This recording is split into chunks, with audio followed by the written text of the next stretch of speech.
Hello and welcome to the Brochat for the People podcast. Today's episode is brought to you by a free parachute. Up for grabs is one fully functioning parachute. It failed to open during the last jump, and as a consequence, I have decided to stop skydiving. After recovering it from the body, we verified that no problems exist with its future use.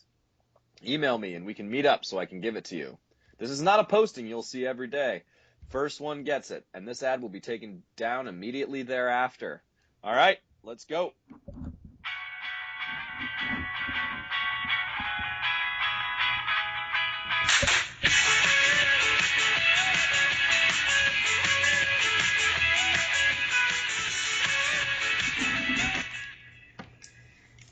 Tommy boy.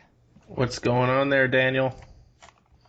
Oh, just living the dream. How are you Indeed. today on this fine April 5th evening? I'm doing all right. I'm just a little tired today. Just work. You know. But, you know how it is. Yeah. Or do you? I don't know. The daily grind, man. It's different for all of us. Yeah, dude. But, well, I'm glad to be here doing this podcast. It's always a bright part of my day, even when we have to cancel plans for it. But, hey, it's for the people, right? It's not for me. For the people. Did you cancel plans for it? Not really. Oh, I'm sorry, Thomas. It's okay. I didn't know that. It's okay. Oh, maybe I'll pick it up later. Anyway. For the people. Yeah, anyway, we've got an exciting announcement today. Not an announcement, actually, more of a question for the people. Should we start? Would there be, I'll put it this way, would there be support behind a GoFundMe campaign for Michael Watkins' facial hair treatments? Because the man grows less than Nate Pacer, and that's a travesty. It is really a travesty. I mean, I thought I grew a little bit, only very little facial hair, but I was Not quite Mikey. astounded. His face is smooth as a baby's behind. Anyway, all right, Thomas, what do we have on the docket for today? Hey, we got some interesting topics of conversation. First, though, I mean, like, did you watch that? You watched that Villanova game last night? Oh, absolutely, phenomenal game.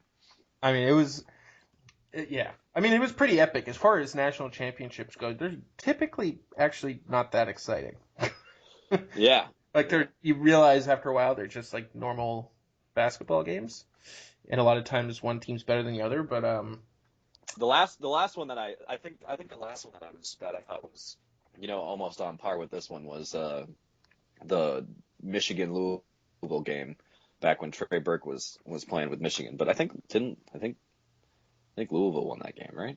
I don't remember. I can't even remember. It was a great game when we watched it, but I don't even remember.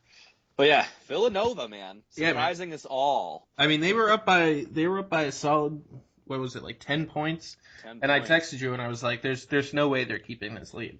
Like, they're gonna break, because I mean, just the way they were playing. Blow this game. Tom, you text me that like all the time now. So. I do text especially with college basketball games. Well, yeah, sure, because then it's always what happens. I mean, like, they're gonna. Literally, they just went into complete terrible mode, like terrible basketball. Like they had six possessions in a row where UNC would come down and like shoot a three or get an easy layup or dunk, and then they would come down and they'd spread out the floor, and then they'd like pass it once or twice, and someone would go to the basket and like try to get a contested layup and just get swatted. Like it was literally like six in a row. I know. It was just like, wow, this isn't even like, oh, you're like taking maybe some bad shots or missing it, or, a couple turnovers here or there. And honestly, the play of the game, I think that saved it was that with like 2 minutes left or something, there was like that crazy like fadeaway, just like throwing it up in the basket somehow went in. Do you remember that shot? Oh, yeah.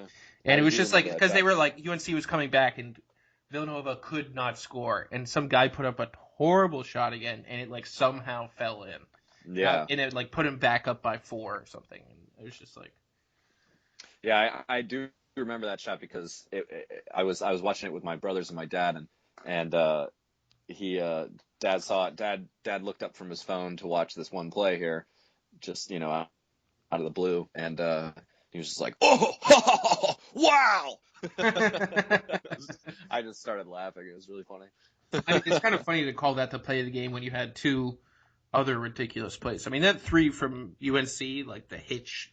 He goes up, he knows he's going to get swatted, and then he the just double clutch. His legs are all over the place. Yeah, manages to make it with 4 seconds left. Like that, if UNC had gone on to win, that would have been like one of the most memorable shots in yeah, it's history. Funny too. But instead, it's going to be forgotten because Villanova, drew up a great play. Yeah, it was sad too because the guy who made the shot, he's a senior. Marcus Page, he's a senior. He's a point guard. He's been there for forever, obviously. And after he made the shot, Villanova called a timeout, or somebody called a timeout, whatever. And Marcus Page is on the bench, like, guys, like, okay, if we can get this to overtime, all we have to do is defend for 4.7 seconds. If we go to overtime, there's no way we lose. Yeah. Game. And then they lost because Chris Jenkins, dude, the pudgy boy from, I don't know what, maybe he's from Houston or something, but that guy does not look like a 3-point shooter. Yeah, just like kind of like gives it off to what's his name, Admiral Akbar, and then just like walks down the court, Archidiakono, whatever his name is, Admiral Akbar. Just like slowly saunters down the court and then just is like, oh, it's me. Yeah. From deep. Just swish. Or not swish, but yeah. And I guess he's a fantastic 3-point shooter. I mean, he was like 5 of 7 in the game or something like that. And he only had 15 or 17 points, so I think all his points were from threes. But it was a great game. It was a lot of fun, especially the last 2 minutes of the game. It was really epic. It was, yeah. I got frustrated a lot because it just seemed like North Carolina wouldn't play defense for the last 10 minutes of the game. But, whatever. It happens. And, we ended up getting Chris Audino winning the No, that's right. bracket. I know you were rooting for UNC, so you could have that on here, but I'm happy to have. Hey man, we could have whoever we want on this podcast at any moment. It's no big deal. That's true. We do still have people. We need to stop giving people doubles. We need to get some or triples. Or triples. Yeah. Mr. Damassi, he needs to recognize how lucky he is. No, seriously. All right, yeah, absolutely. But yeah, maybe broaden the spectrum a little bit here. But yeah. Absolutely. I'm excited. First to have Chris on, obviously, but to see what drink he comes up with for us. Oh, yeah. Seriously. It better not be too so much mystery. I'm not trying to spend 24 hours making a drink beforehand. But hey, we agreed. He's got us chopping fruit and yeah. And then now you let this soak for 24 hours before the podcast. And then we're going to mix it with bourbon. Well, we agreed to it, but he's got to do it too, so. Yeah, that's true. Maybe that'll dissuade him from doing something like that, but he's a student after all, so he's got time. Oh, man, that's the life, I tell you. Well, I don't know about actuarial science student, but. Well, that's fair. Hey, who knows? I'm sure he'll tell us all about it. Yeah, true. Probably does more work than I do. Anyway, let's see. I don't know, Thomas. You just got a nice raise. I did. Yeah. But yeah. So there's not much to say about it other than the fact that it was. I thought it was overall a pretty great tournament. It had some. It was a great tournament. It was fun. Great upsets. Some crazy games. It was great. It was fun. And now Texas A&M, the last 40 seconds were maybe the craziest 40 seconds of any March Madness game ever. Yeah, it's definitely up there. Absolutely. Michigan State losing. Kansas losing. Michigan State busting 60% of brackets. Syracuse on the first getting to the Final Four. Yeah, seriously. I thought it was a pretty good tournament. It was a very good tournament. But it always is. Fun. Of course it always is. But this year, there were, what we just mentioned, there were some special moments, I think. Absolutely. Yeah. First 10 seed in the Final Four, I think it's safe to say one thing now after this tournament. Yeah. The The Big East is still greater than the ACC. No, it's not safe to say that at all. One team in the Who Big won? East. Who won? Who won the last, I don't know, 15 years? Who beat like all the good ACC teams? Villanova. Yeah, okay, yeah, but Tom, to say that it's still a better conference is just ridiculous. Maybe it's ridiculous, or maybe it's not. Villanova's gonna be a 9 seed next year. Maybe people will just, people misjudge the talent in the other divisions. That happens. You just never know. I'm not saying it doesn't happen. I'm just saying that the ACC still reigns supreme. Big East. Absolutely. You're a joke. You're a joke. Everything now, nothing anyone hears you say is going to take. No one's going to take it seriously. Your face is a joke. No one ever looks at you, takes anything you say seriously. Look, hey man, that's why we do an audio, not a video podcast. I should post your picture on every single thumbnail. And then people will believe me. Well, we'll see. Maybe we attract more listeners. That's true. I like to speculate. All right. Well, what else? I mean, that's pretty much all we can beat it a little more, I'm sure. But, well, yeah, sure, but I don't think it's the kind of thing like once it's over, like once the thing's over, then it's like you can talk about it some, but I mean the people who aren't emotionally invested like us, I mean, we move on with our lives because again, yeah, it's about to be the NBA playoffs, about to be the NHL playoffs. Opening day was 2 days ago. Whatever. Opening day for the Red Sox was today. Yeah, because the snow is 32 degrees or something in Cleveland. Yeah. But David Price, man, I'm in love already. Yeah, man. I mean, 10 Ks in his first outing. 103 pitches, 71 strikes. I love it. Poppy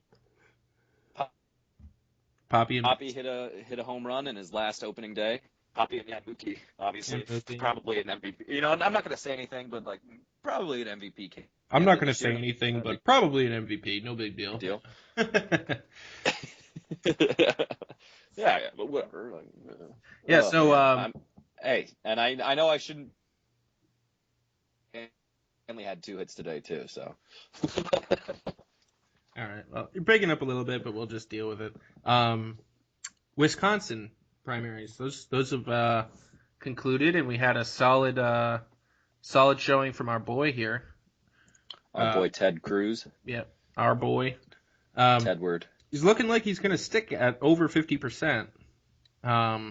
Yeah. Which is pretty solid. I mean, it's a 20-point lead over Trump, and imagine if Kasich hadn't been running, and then we could really get some points here. But we'll see whether this translates into the ability to get the nomination. It's still kind of up in the air. What is it, 80%? They need 80% of the delegates from here on out or something? Yeah, he needs 80% of the delegates from here on out, which means he pretty much has to win all the winner take all states. And crush in all the other states too. Oh, yeah, absolutely. He would just have to go on an unprecedented domination. Maybe I don't even know if Trump suddenly fell ill and dropped out of the race, Kasich might steal some stupid things. I don't know.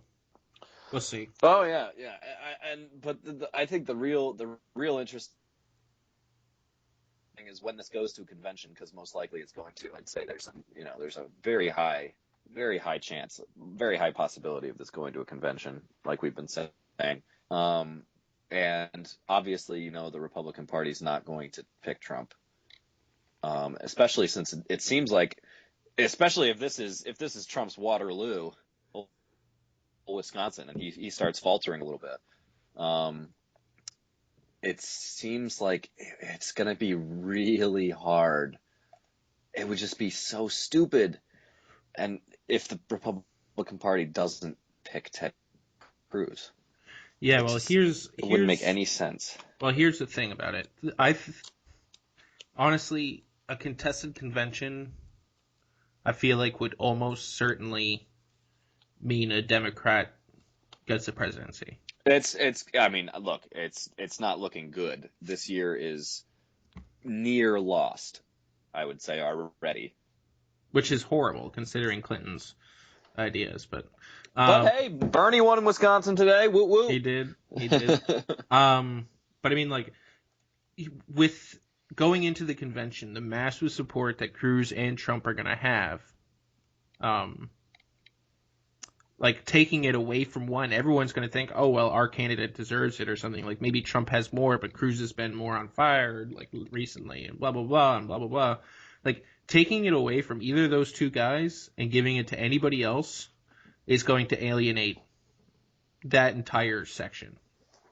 I agree. Like, the Trump supporters, I doubt, like, the Trump supporters aren't going to go vote for, or some of them will, I'm sure, but like a lot of them aren't going to go over and vote for random people. Like, if he has a delegate lead and he just gets completely snubbed, like, this is the reason that the Republican Party has Trump in the first place, is because of them doing stuff like this. You know what I mean?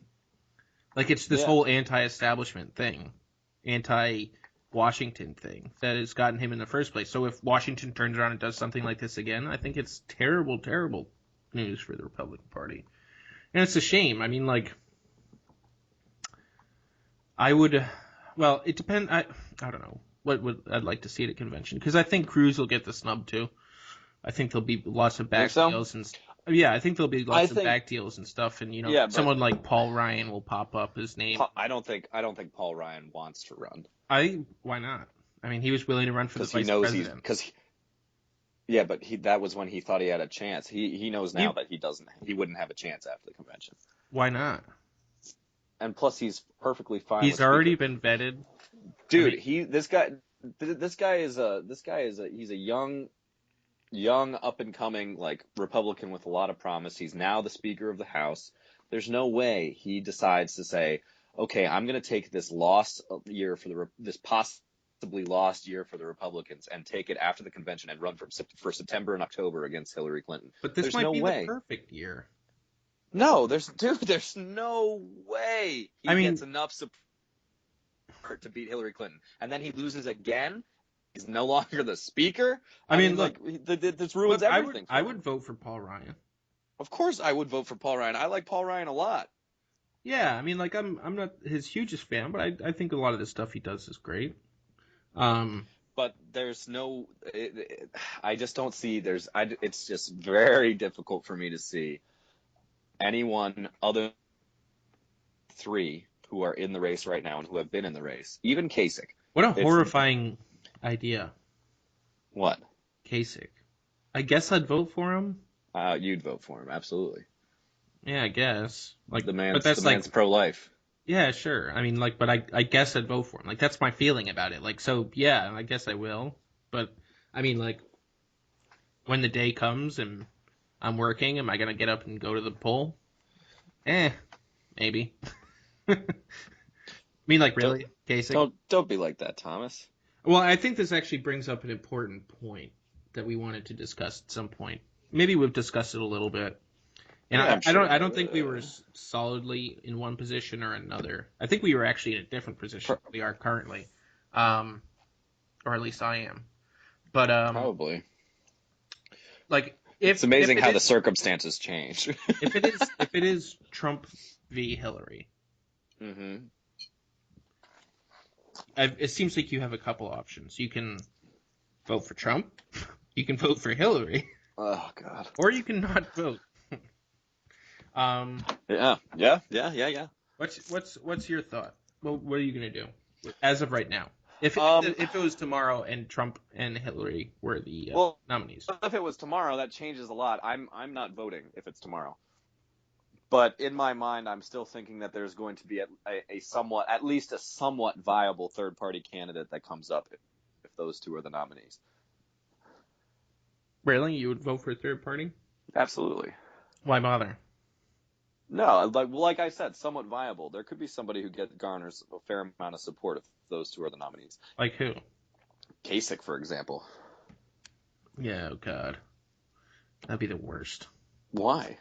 Like, we couldn't even, if we were having a third-party candidate, we couldn't at least get someone decent? Not someone viable. Rand Paul wouldn't get any support. I mean, he might get a little bit of support.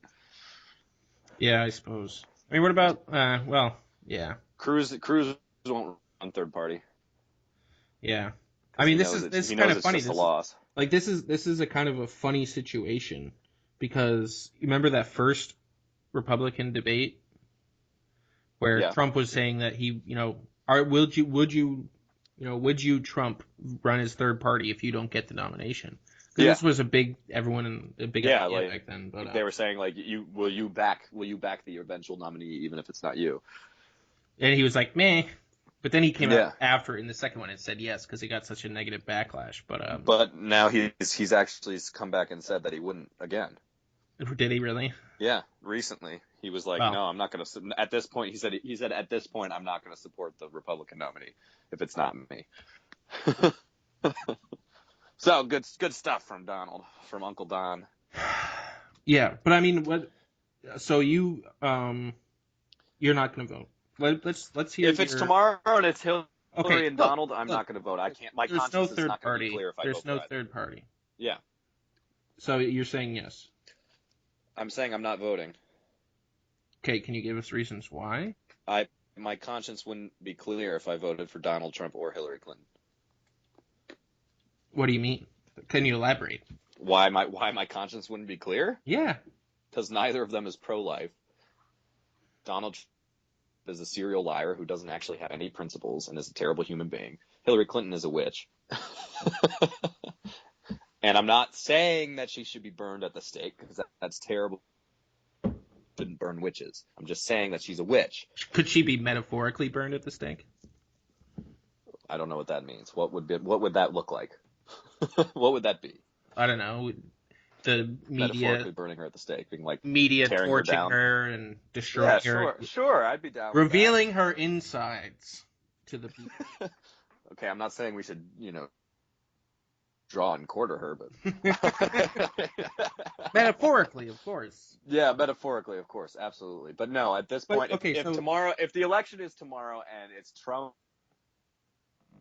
I can't vote for either of them because they're both just terrible, and they present themselves in such a way that is terribly immoral to me, and I can't vote for them. Okay, playing devil's advocate here. Trump has said he's pro-life. But he's not. And you just don't believe him. And I mean, would it be better to have somebody who at least pretends to be pro-life on the surface, even if maybe he doesn't think so because he wants to fit into the Republican Party, rather than somebody who champions partial birth abortions and, other such evil atrocities? Yeah. Would it? I mean, it's better, but I mean, we also saw yesterday that we don't. I don't think Trump actually. I know that Trump doesn't think about these sorts of issues and doesn't care about these sorts of issues. But is it like taking lesser of two evils? He doesn't care about it. Then yeah. So I see that you're coming at me. I see that you're coming at me with a lesser of two evils argument. But yeah. Why should I feel obligated to vote for the lesser of two evils?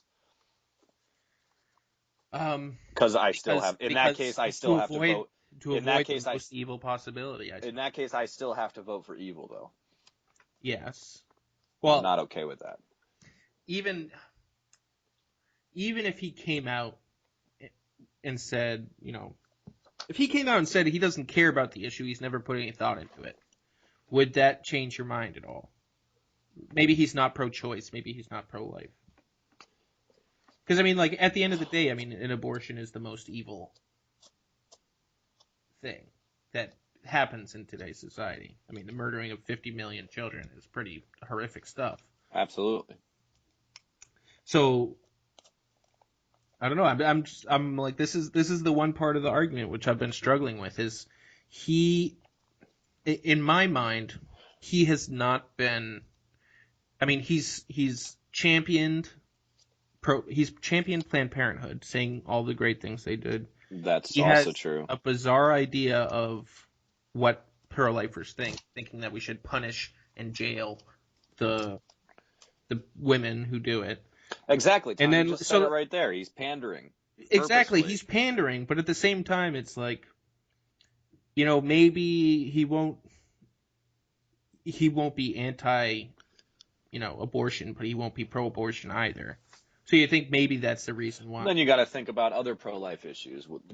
The first one that comes to my mind is just war theory, and will Donald Trump start an unjust war? I think that's just conjecture. You think so? Yeah. Why? I mean, because who knows? Like, there's literally obviously who knows. Would he? Like, we're trying to psychoanalyze his character right now. Like, could he? Probably sure, would. Yeah. But I mean, I don't know that he will. Yeah. Here's the biggest thing for me. I don't want to give the Republicans the opportunity to nominate and put forward somebody who is not pro-life, who's not at least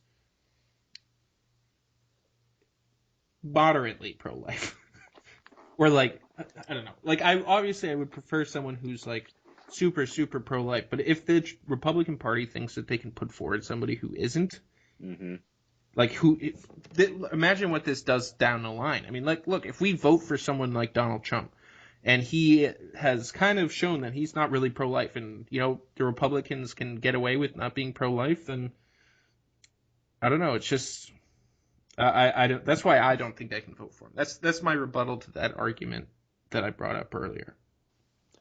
That's actually a very good point, Thomas. It's that. And when was the last time the Republican Party nominated a president who wasn't pro-life? Well, it was Nixon, because Roe v. Wade wasn't even an issue. Yeah. So it's hard for me to. But I mean, you'd say you're almost sacrificing maybe the next 4 to 8 years of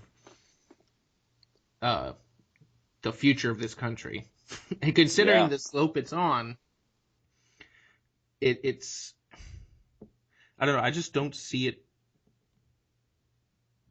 I don't think that's a good enough argument to say that the projection going forward is something that we should worry about, because honestly, I'm not sure that Trump will change it, because everything that he says, when you listen carefully to what he says, he doesn't talk about reducing the size of government. He talks about expanding the government through himself.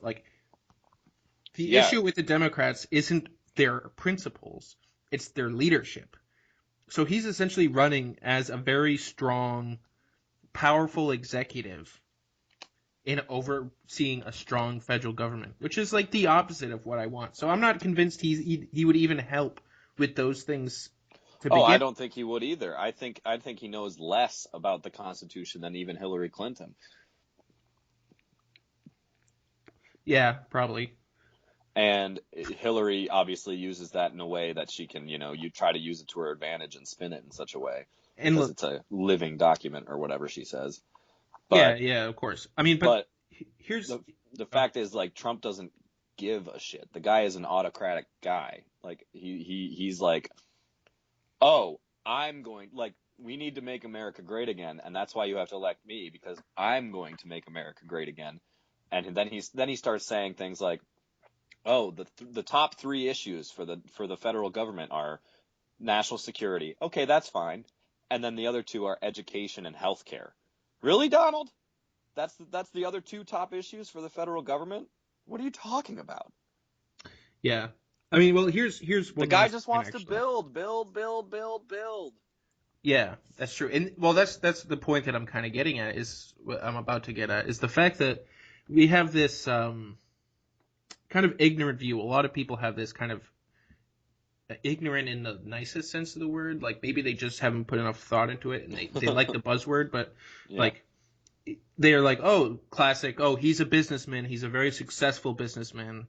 He'll be able to help. He'll be able to understand the economy and be able to implement things and be economically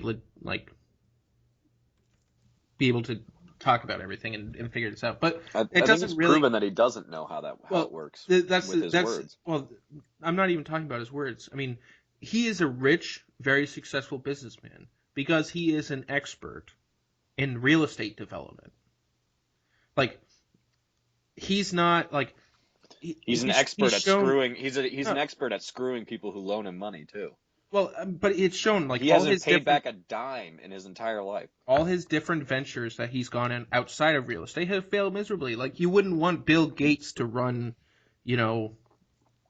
whatever it is. Like I don't know. What's a big company that's not like, software? You wouldn't want him to run a Harley Davidson company. No. Like he wouldn't know what was going on. Like he might be okay at it, but he might figure it out pretty quick. This idea that the really rich businessman be making a good executive is a non sequitur.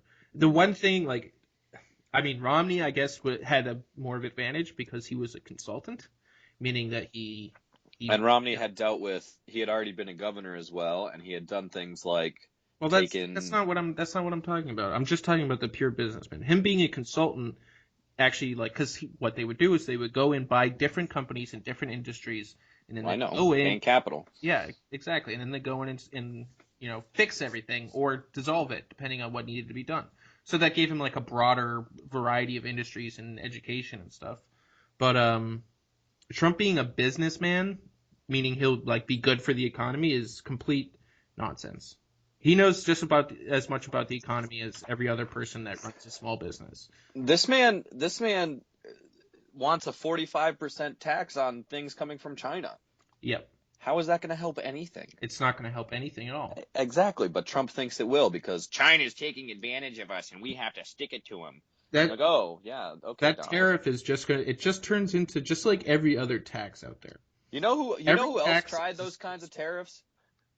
Who? Calvin Coolidge back in the 1920s, and then we got the Depression. Yeah, the tariff, every single tax levied on people, on corporations, on people, on companies, on small companies, every single one of them is we bear the brunt of those taxes. Like the people do. Every single one of them. Like a corporation basically, in order to cover their costs, they raise the price of things. Like that's just the way it works. And if they have to pay a certain amount of taxes, that they raise the price of it. And it's the same thing in, if we had a 45% tariff on just anything coming from, wherever. I mean, you go to Walmart, everything will be 45% more expensive. Yeah. And who's bearing the brunt of that? It's the people shopping at Walmart. It's not China. I don't know. What are there like there's like 12,000 tariffs right now or something like that? No, active right now. Like it's something ridiculous. Anything from like peanuts and asparagus. There's just tariffs coming from getting these things from other countries because the lobbyists want to protect their rich people that give them money in this country, and they don't want to compete with other countries. And it doesn't help. Not only does it not help us, it doesn't help the other people in other countries. Yeah. Like it's bad for poor people. It's anti-free market economy, which it's like a very democratic thing or liberal thing to propose. Mm-hmm. And which is like another example of him being a Democrat. So yes, in conclusion, I would not vote for Trump. No. Even if it was just him and Hillary, and I had a gun to my head, I still wouldn't vote for him. Hillary has a gun to your head? Telling you to vote for Trump? That'd be kind of funny. I think I told you this last time. I don't know if I told this on the podcast about how she's going to get indicted after she wins the you said this. Democratic primary. No, you said this on the podcast, that your conspiracy theory.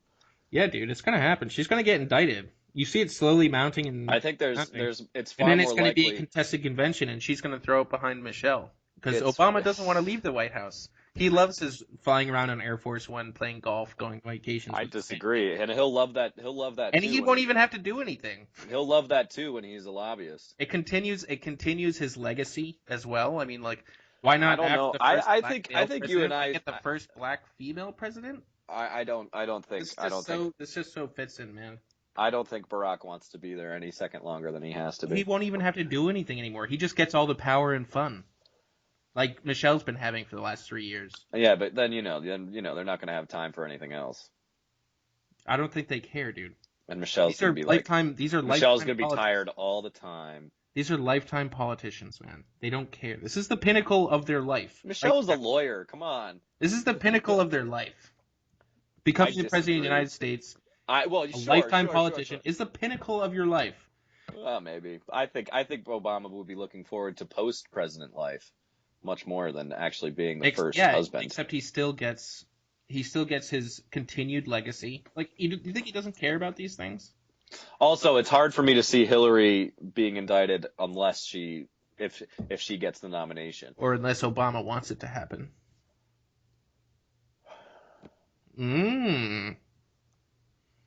Because I'm pretty sure Obama... That's what I said. And put into person... That's what I told you.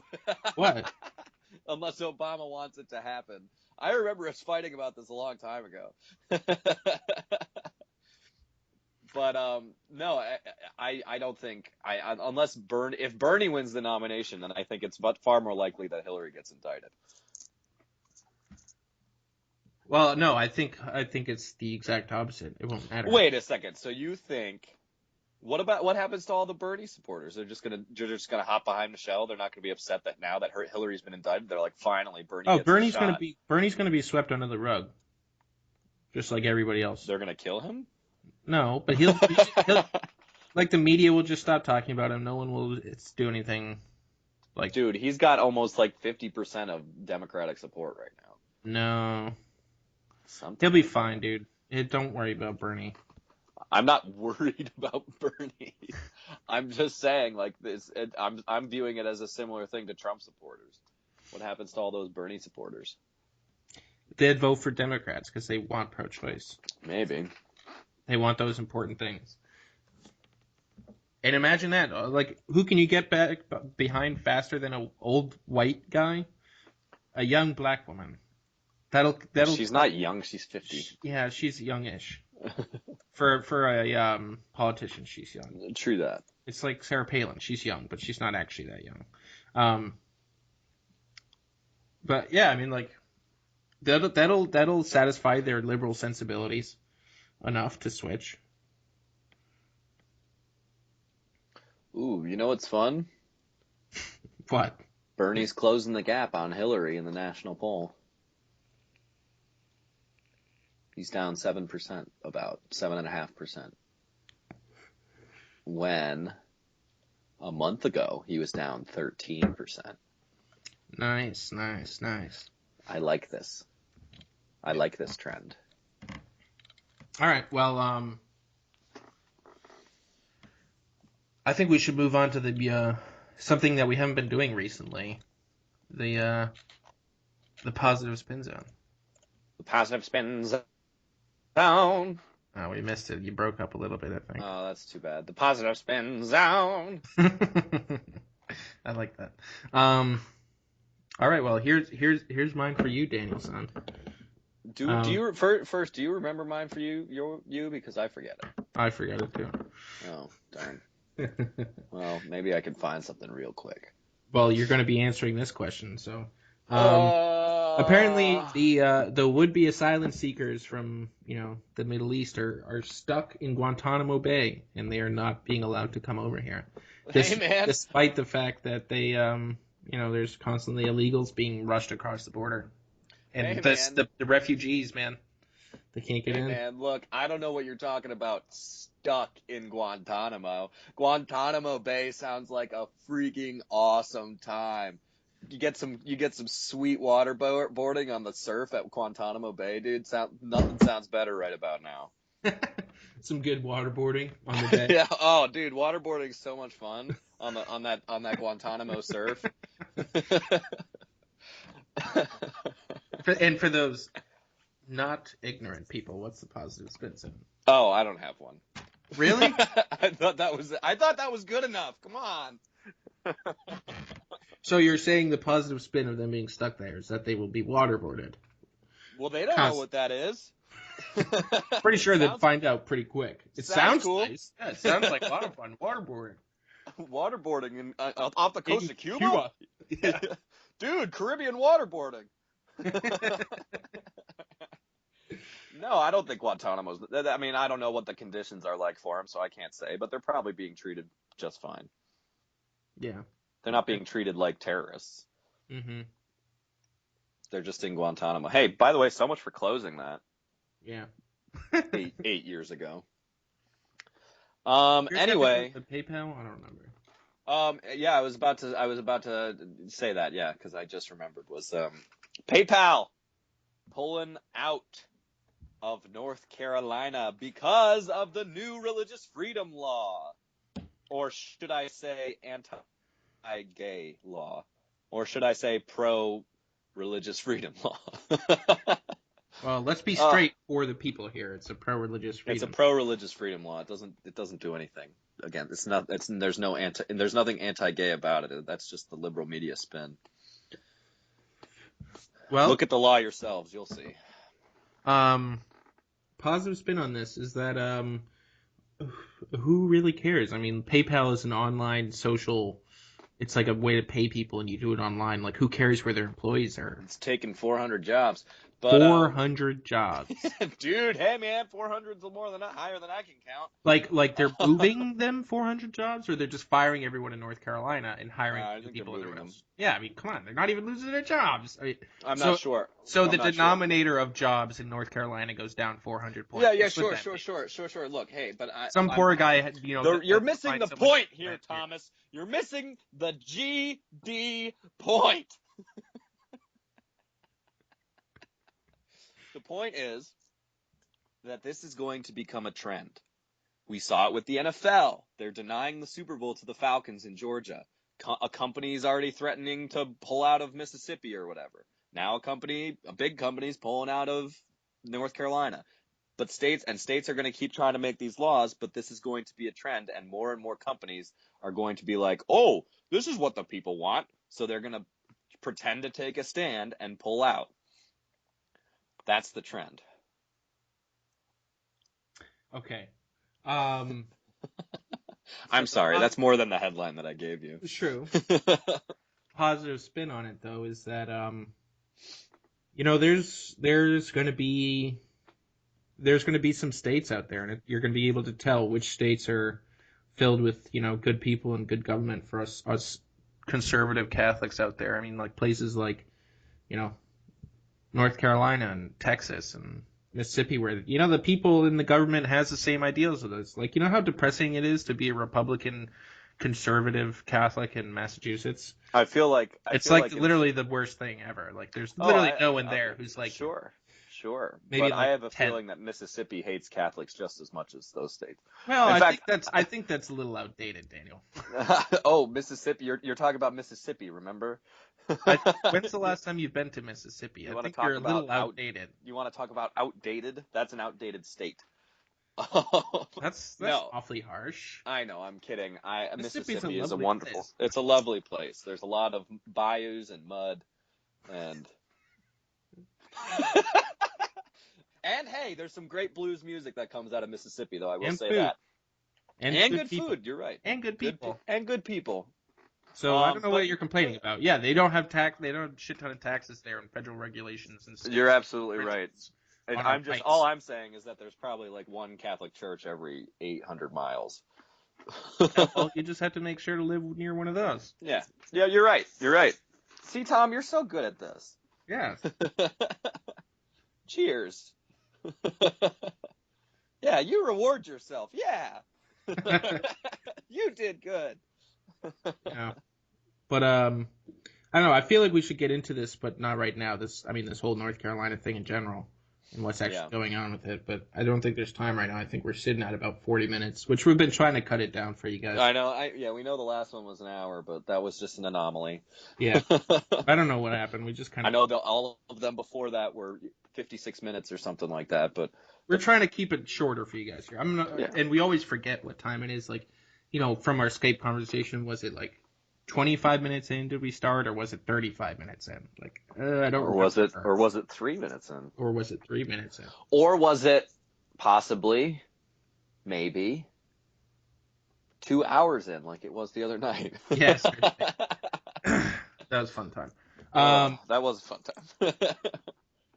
Yeah, so I think we're probably just gonna wrap it up. Oh, so you guys should check out Brochat for the People sponsored a video game tournament. Oh yeah, that's right. No, Masters don't of say Mega Man. Brochat for the people. That is my Google name. Brochat for the It people is didn't. my YouTube channel. When I chat on Google, it says Brochat for the People. So. I would like to say that I did not sponsor this True. though. Well, the financials that support Brochat for the People sponsored this tournament. Masters of Mega Random, Age of Empires. It's from back in '99. You can go watch it on YouTube or Twitch. Just search a guy named FOPT_Membrillo, and you can go watch it. If you're not interested, Fop Membrillo. Yeah, I mean, if you're not interested, who cares? You can just ignore me. But hey, if you're slightly interested, go check it out, man. Anyway, that ad was brought to you by the Washington Bullets. The Washington Bullets. Time. Everyone's sick of this. It's time to change the name back. Nobody likes the Wizards. Let's see. Anything else? Any other housekeeping issues? Oh, we're on iTunes and Stitcher. We are. Make sure you subscribe on iTunes and Stitcher. Get our T-shirts if you haven't. You're running out of time to get them. So. Oh yeah, Teesprings /BC FTP. Nice. I thought those were just random letters and never really looked at them. Really? But, BC FTP. Yeah. Brochat for the people. Okay. Random letters. Yeah. Okay. I'm not an idiot. I didn't read it. I just thought it was automatically assigned URL. Yeah. Teespring /BC FTP. Yeah, go get your T-shirts, guys. They're pretty sweet. They're good, high quality shirts. Anyway, they are sweet T-shirts. I guess we'll see you on Friday or Thursday, whatever you listen to it. Yeah. All right, guys. We love you, Colby. We love you, Colby. Keep listening to us, Colby. We enjoy making your work, school, or baby day that much more pleasurable. All right. Peace, guys. Peace.